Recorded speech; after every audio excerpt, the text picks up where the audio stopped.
우리가 믿음이라는 것은 아는 것이 아니라 예수님을 내 삶의 주인으로 영접하는 것.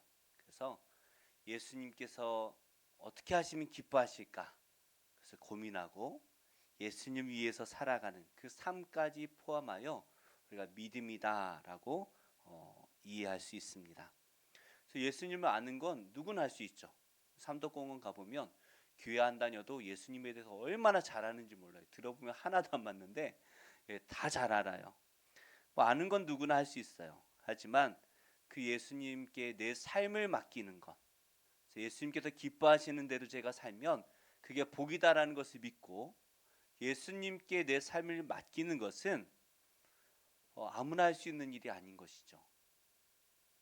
그런데 성경은 우리에게 예수님을 영접하여 구원받은 자가 될 것인가, 예수님을 영접해서 그분께 내 삶을 다 맡겨서 구원받은 자의 삶을 살 것인지, 아니면 영접하지 못하고 근심하며 돌아가서 다시 세상 가운데 살아갈 것인지, 이 가운데 선택할 것을 요구하고 있습니다. 우리 이 가운데 선택을 해야 돼요. 그냥 우리가 살던 대로 그냥 그대로 나의 유익을 위해 내 마음대로 살아갈 것인가, 아니면 정말 예수님의 말씀대로 살면 굶어 죽을 것 같은데 그래도 예수님을 믿고 내가 예수님을 기쁘시게 하기 위해서 내가 살 것인가, 이 가운데 하나를 선택하라는 거예요. 지난주 말씀이 그랬죠. 10명의 나병 환자가 나음을 받았지만 유대인 9명은 그냥 율법의 나음을 받고 세상 가운데로 돌아가 버립니다.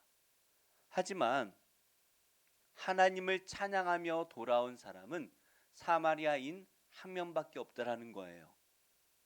누가 하나님의 자녀인가? 누가 하나님의 자녀입니까? 유대인입니까? 사마리아인입니까? 예수님께로 돌아온 그 사람만이 구원을 받았다라는 것을 우리에게 말씀하십니다. 선한 사마리아인의 비유도 마찬가지이죠. 누가, 그죠? 누가 예수님을 영접하는 자가 하나님 나라의 백성이다라는 것을 우리가 알 수가 있습니다. 그래서 우리는 매 순간마다 무엇을 선택하며 살고 있는가라는 것을 통하여 우리의 정체성을 드러냅니다. 그러니까 내가 예수님 믿는 크리스천이다라는 걸 어떻게 알 수 있어요? 얼굴에 적혀 있나요? 어떤 사람들은 활짝 웃으면 크리스천이고 인상 쓰고 있으면은 예수님 안 믿는 사람이다라는 말씀하시는 분도 계신데, 꼭 그런 것만은 아닌 것 같아요. 그죠? 그게 기준이 될 수는 없어요. 매 순간마다 우리는 무엇을 선택하며 살아가는가를 통하여서 사람들은 우리를 보고 야, 저 사람은 예수에 미쳤나 봐 라고 말하는 사람도 있을 것이고, 야, 저 사람 교회 다닌다는데 우리랑 똑같아, 야, 술 마시러 가자, 야, 저 사람 교회 다닌다는데 술 마시러 간대, 야, 저 사람이 말아주는 게 최고야. 뭐 어떻게 말인지는 저는 안 말아봐서 모르겠지만 최고야, 저 사람은 갈 때까지 먹어. 그렇게 우리의 정체성을 보여주면 안 되겠죠. 우리는 남들이 볼 때 야, 저 사람 예수 믿더니 야, 절제도 하고 뭔가 좀 변한 것 같아, 그런 소리를 들을 수 있는 그런 우리가 되어야 할 것입니다. 물론 이것이 나의 노력으로 된다면 참 좋겠지만 나의 노력으로 되는 일은 아니에요. 그죠? 우리가 이 엉덩이를 여기에다가 딱 붙이고 예수님 기도하다 보면 주님이 나를 변화시켜 주시는 거예요. 왜 그렇게 살아야 됩니까? 그것이 우리의 참 기쁨이라는 것을, 하나님 나라에 숨겨져 있는 그 보화와 같이 너무나 기쁜 보석이라는 것을 깨닫게 된다라는 거예요. 그래서 이것을 아는 사람은 기쁨을 누리지만 이것을 모르는 사람은 예수님 믿어서 손해만 보는데 라고 생각할 수밖에 없는 거죠. 우리 옆에 분과 이렇게 인사하겠습니다. 예수님의 기쁨이 저의 기쁨입니다. 그래서 예수님을 기쁘시게 하면 우리가 기뻐져요. 그거는 숨겨진 보화예요. 이것을 발견할 때만 누릴 수가 있는 거예요.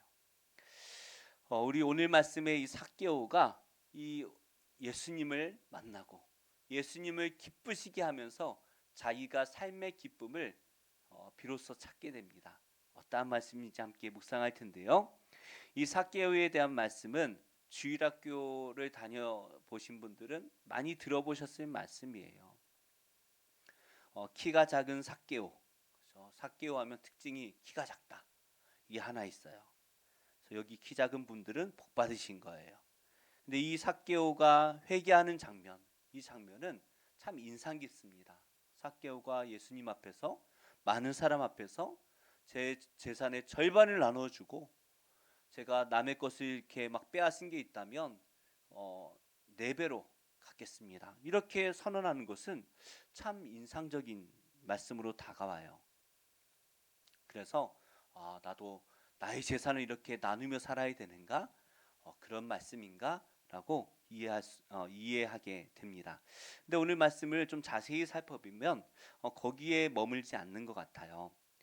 오늘 예수님께서 여리고라는 한 마을에 들어가십니다. 여리고 하면 좀 생각나는 사건이 있으신가요? 여리고 하면 기생라합, 그죠? 정탐꾼들이 이렇게 숨었던 집이 기생라합인데 그 집이 여리고 성에 있던 것이죠. 그리고 그 성을 이제 출애굽에서 이스라엘 백성들이 그 성을 공격할 때 무기를 사용하지 않았어요. 여리고 성은 막 엄청 오랫동안 공격 당해도 무너지지 않던 강한 요새인데 이스라엘 백성들이 하루에 한 바퀴씩 6일 동안 돌고 마지막 7일째는 7바퀴를 돌고 나팔을 불며 이게 함성을 지를 때에 성이 무너져 버렸죠. 그죠? 성이 무너졌어요. 그 사건이 바로 이 여리고에 있었던 일입니다. 그래서 이 여리고에서 어떤 일이 있었죠? 기생라합. 정말 이 이방인이고 또 기생인 사람들로부터 인정받지 못하던 여인만이 구원을 받아서 그죠?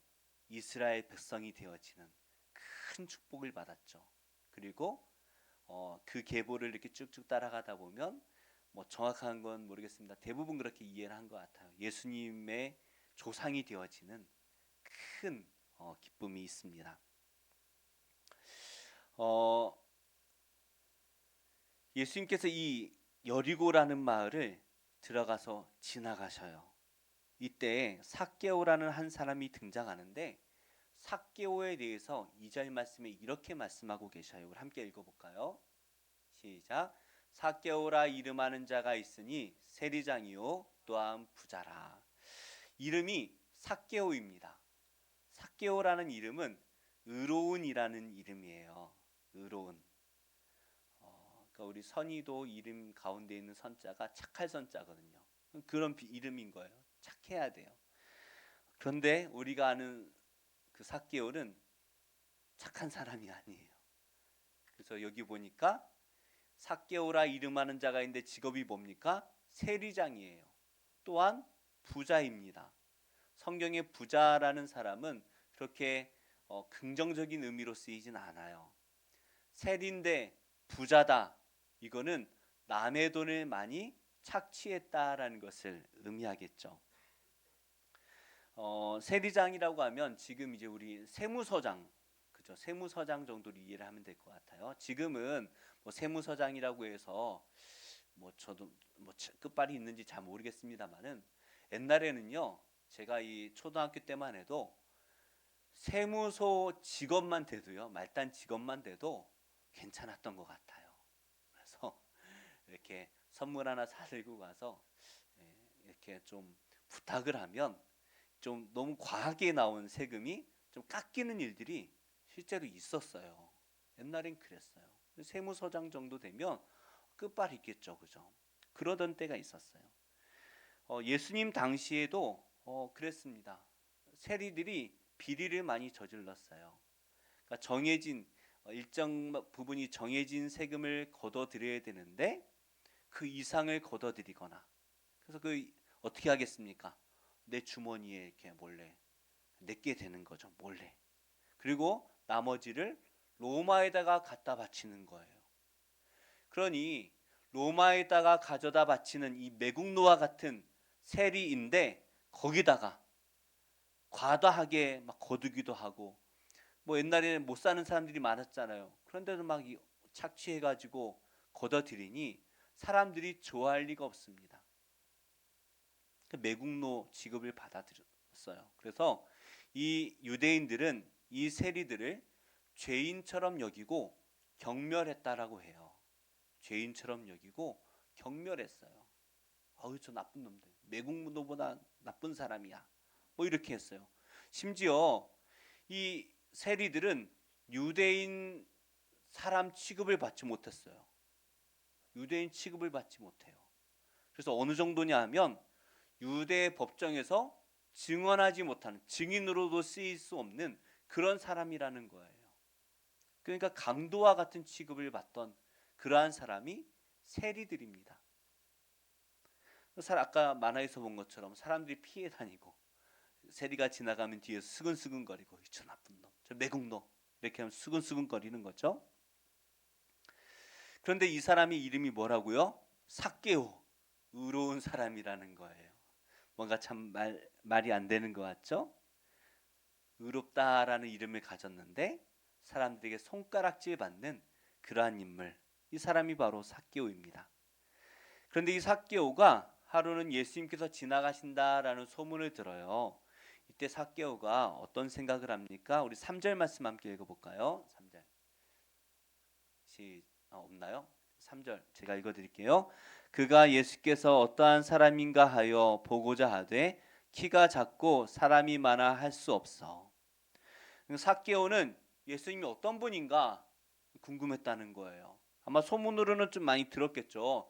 예수님 병자도 고치고 오병이어의 기적도 행하시고, 뭐 하나님의 아들이 이스라엘 백성들이 구원하기 위해 오신 메시아다라는 소문도 듣고, 그러나 그분이 죄인들과 함께 하더라라는 소문도 듣고, 죄인들이 회개해서 하나님 나라의 백성이 된다라는 소문도 들었을 거예요.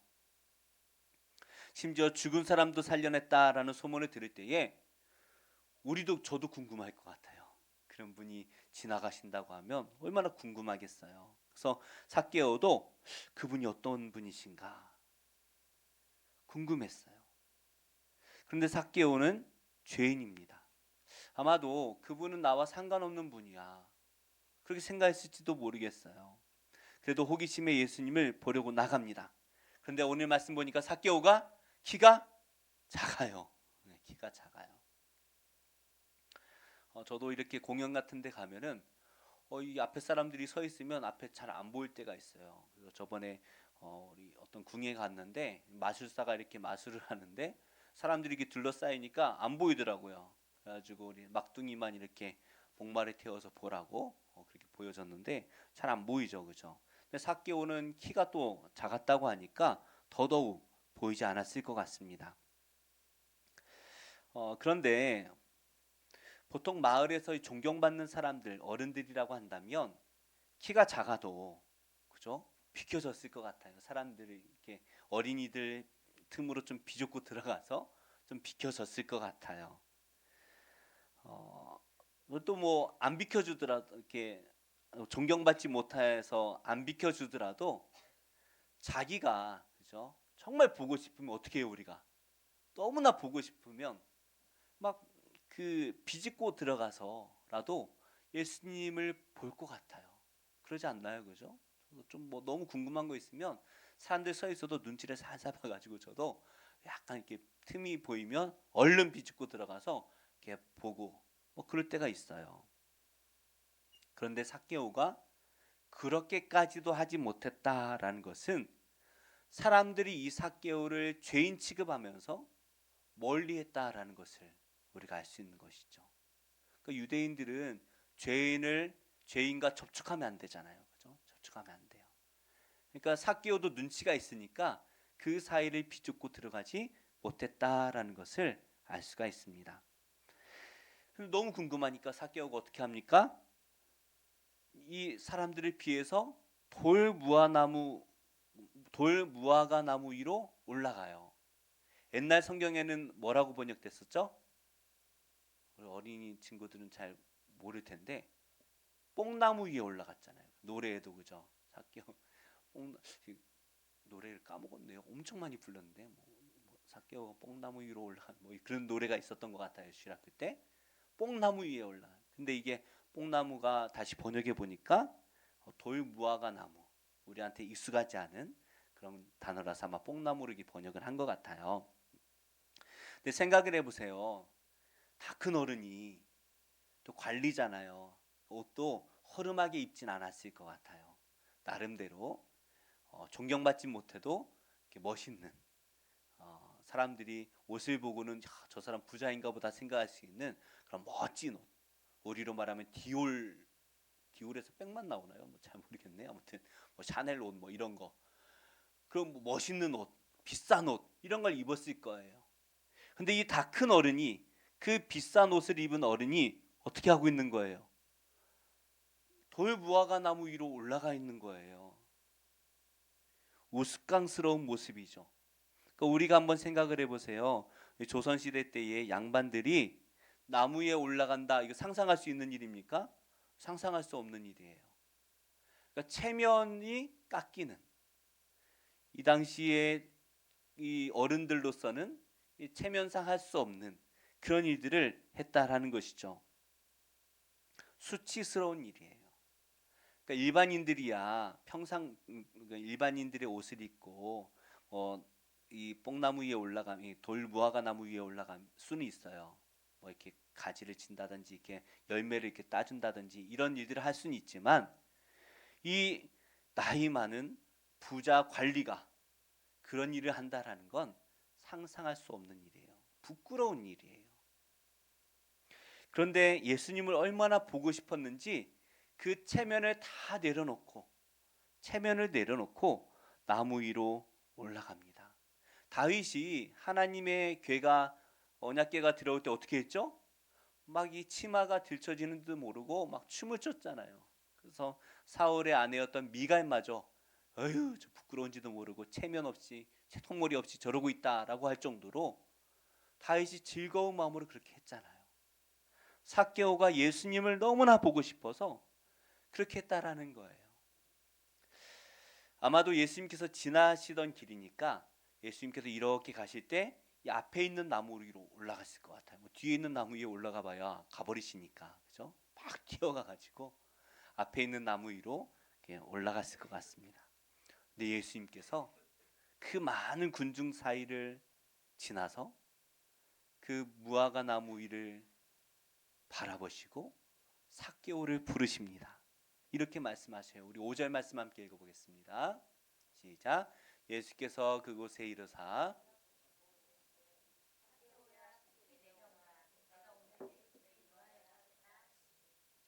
삭개오는 사람들이 세리라고 손가락질하면서 피해 다녔던, 반대로 말하면 삭개오가 눈치를 보면서 사람들을 피해 다녔을 것 같아요. 심지어 유대인들은 이 세리와 식사도 하지 못하도록 말을 했습니다. 그러니까 유대인 랍비의 구전에 보면 이 세리들은 죄인이라서 죄인과는 식사를 하지 못하게 했어요. 그러니까 이 삭개오 집에 들어가는 사람들마다 사람들이 볼 때에 어떻게 생각했어요? 저 죄인, 저 죄인의 집에 들어가네? 저 죄인인가? 그렇게 생각을 할 거예요. 그 삭개오는 누구랑 이렇게 식사 교제를 할 수가 없는 사람이에요. 근데 예수님께서 삭개오를 향하여 걸어오시더니 어떻게 또 그 이름을 아셨을까요? 삭개오야, 그 이름을 불러주시는 거예요. 우리가 이름을 부른다라는 것 참 귀한 일이잖아요, 그죠? 그 삭개오의 이름을 불러주셔요. 그러고는 내가 너희 집에 가서 좀 쉬어야 되겠다, 밥도 먹고, 그죠? 좀 쉬다 가겠다, 그런 말씀이에요. 삭개오가 얼마나 놀랐을까요? 이스라엘을 구원하기 위해 오신 예수님께서, 그 거룩하신 메시아께서 나의 집에 들어오신다라고 하니 믿기지 않았을 것 같아요. 정말 인기 많고 의롭다라고 여겨지고 존경받는 유대인들, 종교 지도자들이 얼마나 많습니까? 그런데 왜 하필 이 부끄러운 죄인인 나일까라고 생각이 들 것 같아요. 근데 그 생각을 하기도 전에 삭개오는 너무나 기뻐서 그 나무에서 급히 내려옵니다. 채통머리 없이 나무를 이렇게 내려오는 거예요. 그리고 예수님을 기쁜 마음으로 영접을 해요. 저라면 아마 그럴 것 같아요. 너무나 부끄럽게 생각해서 예수님, 저 많고 많은 사람 중에 왜 하필 저입니까? 저는 저희 집에 오시면 예수님이 안 돼요. 저 죄인이에요. 좀 떨어져 계셔야 돼요. 저는 그렇게 물었을 것 같아요. 근데 삭개오는요, 참 순진하고 어린아이와 같은 것 같아요. 우리가 생각이 너무 많으면 안 돼요. 그렇죠? 예, 이럴 때는 좋은 거는 얼른 받아야 돼요. 아무도 뭐라고 안 하는데 혼자 그렇게 하는 거죠. 삭개오 참 순진한 것 같아요. 어린아이처럼 기쁜 마음으로 그냥 철랑철랑 대면서 예수님을 자기 집으로 막 이렇게 깡총걸음으로 걸었을 것 같아요. 예수님을 집으로 모셔가죠. 예수님께서 삭개오의 집에 들어가십니다.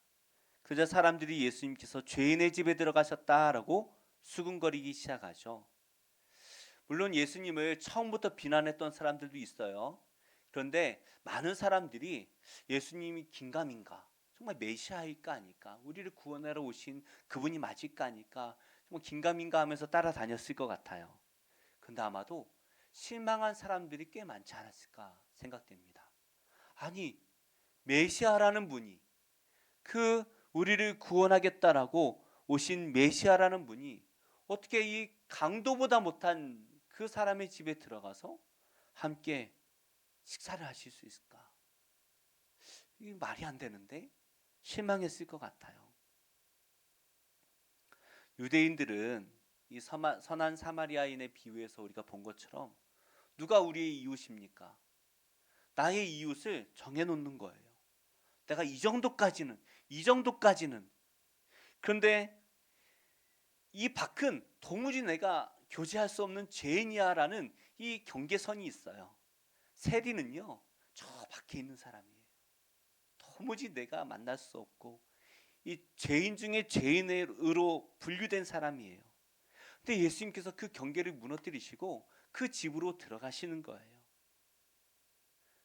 도무지 유대인들이 가까이 할 수 없는 세리 중에, 그것도 세리의 장, 그죠? 이 사람의 집에 예수님이 들어가십니다. 근데 오늘 우리가 읽은 이 삭개오에 대한 말씀 앞서서 우리가 19장 말씀을 묵상했는데요. 18장 18절부터 30절 말씀에 보면 삭개오와는 반대인 부자 관리예요, 이 사람도. 그런데 반대인 사람이 등장을 해요. 이 사람은 계명도 잘 지키고 사람들에게 존경도 받던 사람입니다. 율법적으로 흠이 없는, 율법적으로는 이 사람이 의롭다라고 존경받는 인물이에요. 근데 그 사람은 큰 부자였습니다. 그래서 예수님께서 너의 재산을 다 나누어주고 가난한 자들에게 나누어주고 나를 따르라 말씀하실 때에 이 부자 관리가 어떻게 합니까? 근심하며 돌아가는 거예요. 예수님을 따라가지 못해요. 하지만 삭개오는 예수님을 기쁜 마음으로 영접합니다. 그리고 누가 시키지도 않았어요. 예수님께서 너의 재산을 팔아라라고 말씀하시지도 않았어요. 근데 이 삭개오가 먼저 예수님께 이렇게 약속을 하죠. 우리 8절 말씀 함께 읽어볼까요? 시작. 삭개오가 서서 주께 여짜오되 주여 보시옵소서, 내 소유의 절반을 가난한 자들에게 주겠사오며 만일 누구의 것을 속여 빼앗은 일이 있으면 네 갑절이나 갚겠나이다. 아멘. 부자 청년은 근심하며 돌아갔는데 삭개오는 예수님을 영접하고 예수님께서 기뻐하실 일이 무엇일까 생각하다가 이렇게 결단을 하죠. 자기 재산의 절반을 팔아서 가난한 자들에게 나누어 준다. 이게 있을 수 있는 일일까요? 가능한 일일까요? 목사인 저에게, 목사님 오늘 말씀 준비하셨으니까 목사님 재산을 팔아서 절반을 가난한 자들에게 나누어 주고 예수님을 따라가십시오 라고 하면 저는 못할 것 같아요. 제 처자식들은 어디서 잡니까? 그렇죠? 지금도 집이 작은데 이 절반만 안 들어가면 살 수가 없어요. 이 생각을 먼저 할 것 같아요. 근데 삭개오는 그러지 않죠. 이 삭개오의 삶은 예수님을 영접한 사람이 어떻게 변화되어야 하는가라는 것을 우리에게 말씀하고 있습니다. 8절 말씀에 보면 주다, 갚다라는 단어들이 나오죠. 네. 그런데 이 주다라는 그죠? 단어가 어떤 사람들이 이렇게 해석을 해요. 이 헬라어 원어를 보면 계속 해왔던 일이다. 계속 해왔던 일이다. 그러니까 사람들이 삭개오를 죄인이라고 말하는데 삭개오가 예수님 앞에서 예수님 제가 제 재산의 절반을 팔아서요 늘 가난한 자들에게 나눠주고 있었습니다. 저 그렇게 나쁜 사람 아니에요. 이렇게 자기 변호를 한다라는 거예요. 이렇게 해석하는 사람들도 있어요. 이렇게 본다면 자기 자랑이 되고 자기 변호가 되겠죠. 하지만 이 동사는 또 이렇게 해석할 수도 있어요. 앞으로 제가 이렇게 살겠습니다라는 강한 의지를 보여주는 그런 말씀으로 볼 수 있어요. 그렇게 본다면 오늘 우리 성경에 번역된 대로 예수님, 제가 이 재산의 절반을 뚝 잘라서 가난한 자들에게 나눠주고 누구의 것을 빼앗은 일이 있다면 4배로 갚겠습니다. 이런 결단, 삭개오가 그냥 말로 립서비스한 게 아니라 진짜 이렇게 살겠다라는 강한 의지를 보여주는 것이죠. 그래서 삭개오는 예수님을 만나고 영접한 이후에 기쁨으로 변화됩니다. 이것은 아는 게 아니에요. 예수님이 누구신지 아는 정도가 아니죠. 이제 삭개오의 삶이 완전히 변화되어졌다라는 것을 우리에게 보여주는 거예요. 이제 삭개오는 세금을 착취하던 죄인의 삶이 아니라 이제 어떻게 살아요? 어떻게 하면 예수님을 기쁘시게 하며 살아갈 수 있을까라는 하나님 나라의 의로운 백성의 삶을 살게 되었다라는 거예요. 삭개오는 이것을 선택한 거예요. 부자 청년은 그 많은 재물 때문에 근심하며 돌아갔지만 삭개오는 예수님을 기쁘시게 하는 하나님 나라의 백성의 삶을 선택했다라는 것이죠. 그래서 예수님을 영접하는 자는 재물을 넘어서 하나님 나라의 주인으로 그죠? 예수님을 영접하는 거예요. 내 마음에 재물이 가득했다면 세상에 내 자녀가 우상이 될 수도 있고 내 건강이 우상인 사람도 있어요. 내 자존심이 우상인 사람도 많아요. 그죠? 그런데 그것이 아니라 이 내 마음의 중심에 예수님을 모시고 예수님이 기뻐하시는 그 일을 하며 살겠다. 그래서 이제 삭개오는 무엇을 기뻐하실까? 예수님이 무엇을 기뻐하실까? 그것을 생각하고 그것을 기쁨으로 감당하는 사람이 되었다라는 것이죠. 우리 요한복음 1장 12절 말씀 함께 읽어보겠습니다. 시작. 영접하는 자 곧 그 이름을 믿는 자들에게는 하나님의 자녀가 되는 권세를 주셨으니 예수님을 믿음으로 영접할 때 하나님 나라의 자녀가 될 줄 믿습니다. 이 권세라는 건 하나님 나라를 상속받는다라는 거예요. 상속자가 되는 거예요.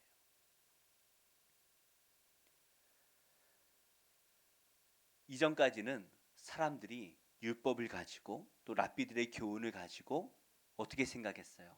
나는 율법을 잘 지키니까, 제사를 잘 지키니까 나는 구원받은 하나님 나라의 백성이야. 나는 아브라함의 후손이야. 이렇게 생각했다라는 거죠. 그런데 삭개오를 향하여 그 율법으로 정죄했던, 너는 죄인이야라고 정죄했던, 손가락질했던 이 삭개오가 이 어떻게 됩니까? 어떻게 돼요? 예수님께서 스스로 의롭다라고 생각하는 사람들 사이에 이 삭개오를 세워두고 뭐라고 말씀하시는 거예요? 너희는 가난한 자를 위하여 재물을 나누어 주지 못했지만 너희가 죄인이라고 손가락질하는 이 삭개오는 가난한 사람을 위하여 자기 재산의 절반을 나누어 주었다. 누가 의로운 자인가? 누가 하나님 나라의 백성인가? 라는 것을 보여주시는 거예요.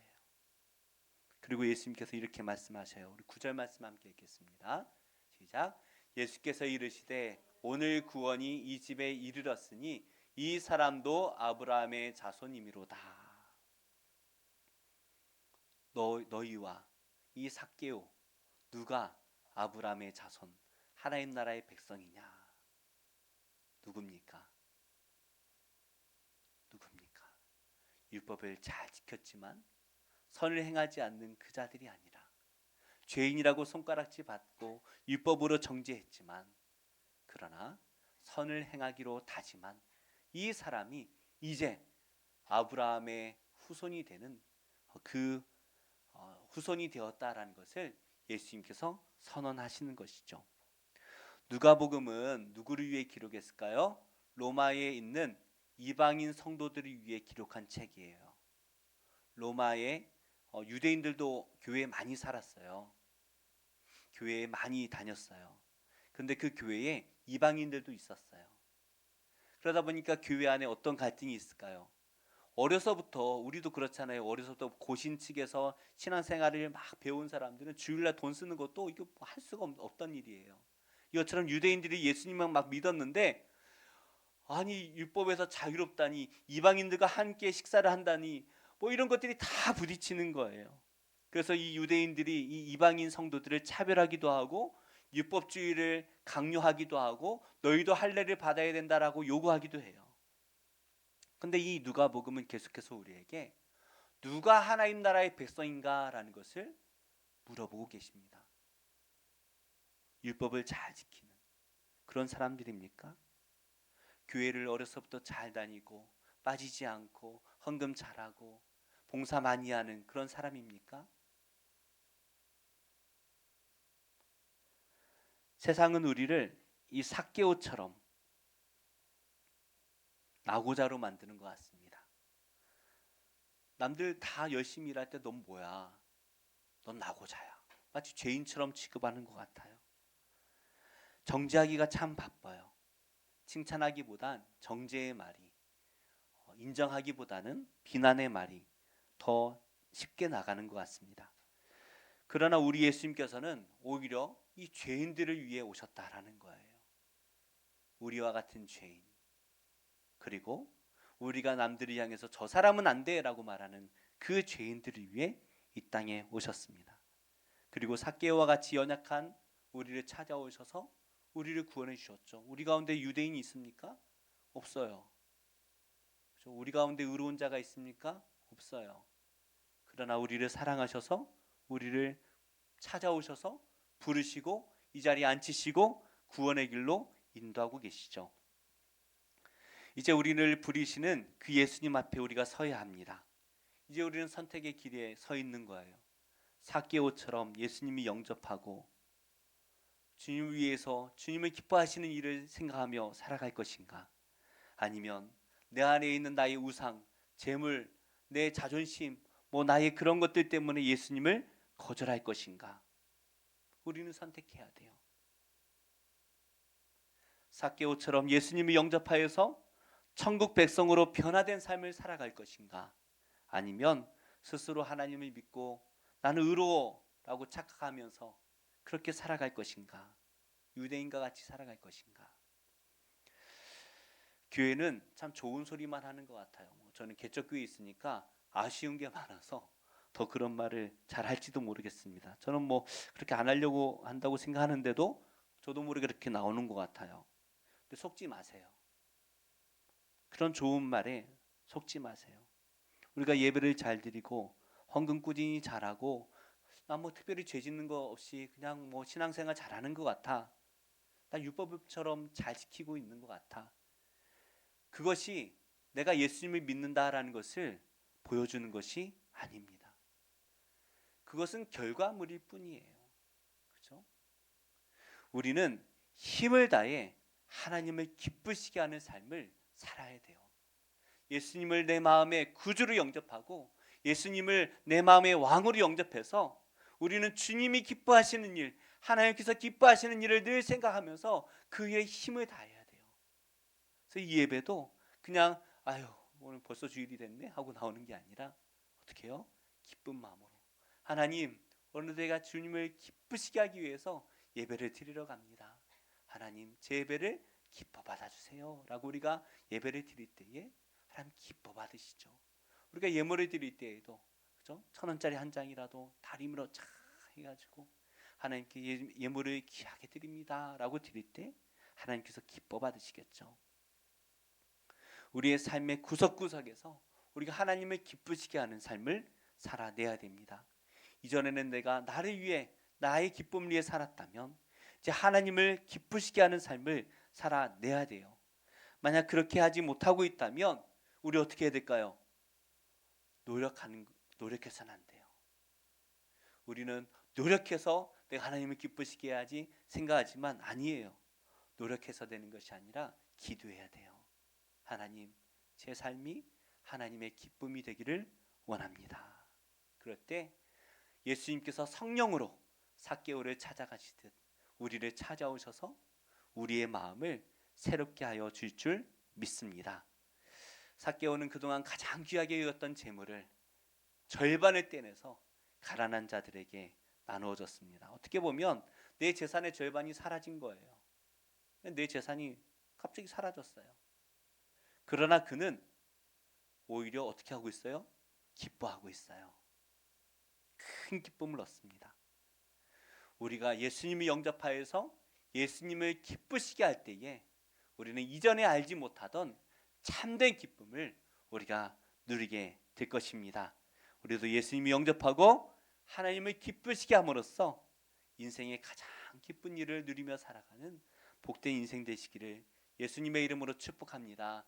우리 옆에 분과 이렇게 인사하겠습니다. 저도 삭개오가 되겠습니다. 예, 우리가 다 삭개오가 되어서 하나님 기쁘시게 하는, 하나님께서 야, 난 안양 좋은 교회 주일마다 11시마다 기대가 돼 라고 하나님께서 기대하시는 복된 인생 되시기를 축복합니다. 우리 말씀을 기억하며 잠깐 기도할 때에 하나님